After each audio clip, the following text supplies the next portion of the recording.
Сайын Мұратбеков, Жусан иісі. Бірінші бөлім. Кішкентай Аян жастайынан шешесінен айырылып, әжесімен бірге бір ауылға көшіп келеді.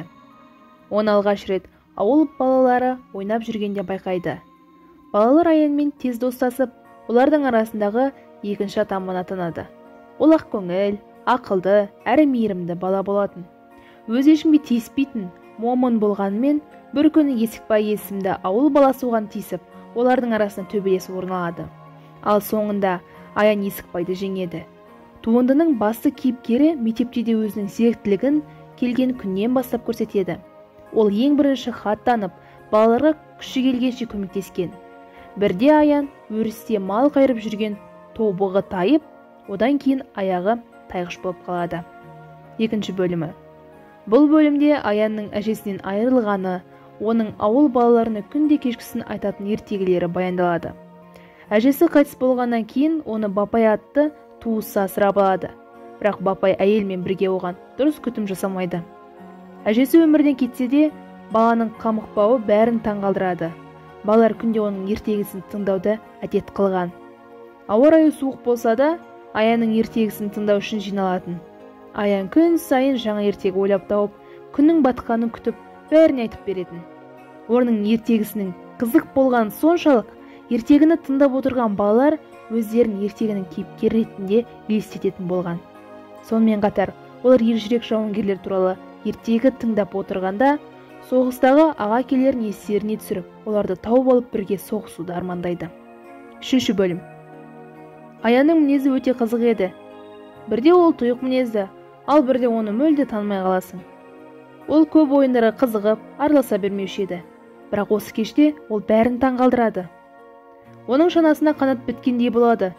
Осыны көріп Сайын Мұратбеков онымен бірге шана тепкісі келеді. Ол үйде шанасын іздеп жатқанда, әжесі оны ұстап алып, төсегіне жатқызады. Осы кештен кейін Аян дағдылы шана тебетін болды. Ол балаларға ертегісін айтып, тәмамдаған соң біреуімізден шана сұрап, сырғанақта жападан жалғыз түнге дейін ойнайтын болды. Бір күні барлық ауыл балалары Аянның ертегісін тыңдауға жиналғанда, Аян көкесінің өзінің киімі мен Жусанның иісі шығатынын айта бастады. Оның көңіл күйі осы кеште керемет еді.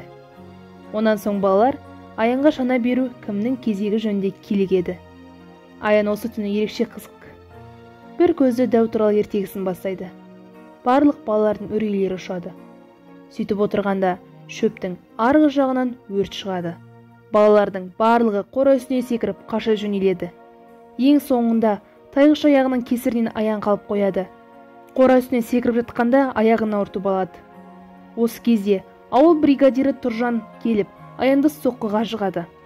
Ауыл адамдары Тұржанға наразылық білдіреді.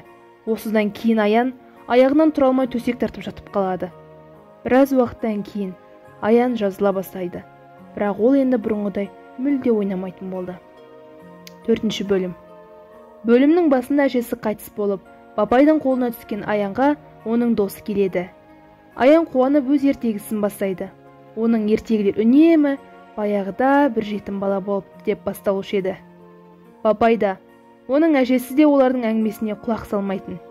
Бірақ бусанған қарт рахаттана кекіріп қоятын да, енелеріңді ұрайын, осы екеуінің ақ сыбыр күбірі бітпейді екен, қыз алып қашқылы ақылдасып жүргенін саусыңдар ма?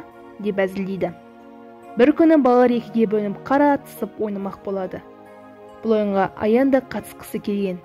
Лезде жүгіре алмайтындығын, атаманың екеуі де оны алудан бас тартты. Бұған ашуланған Аян Асылбек шалдан тобығын салып беруден сұрайды.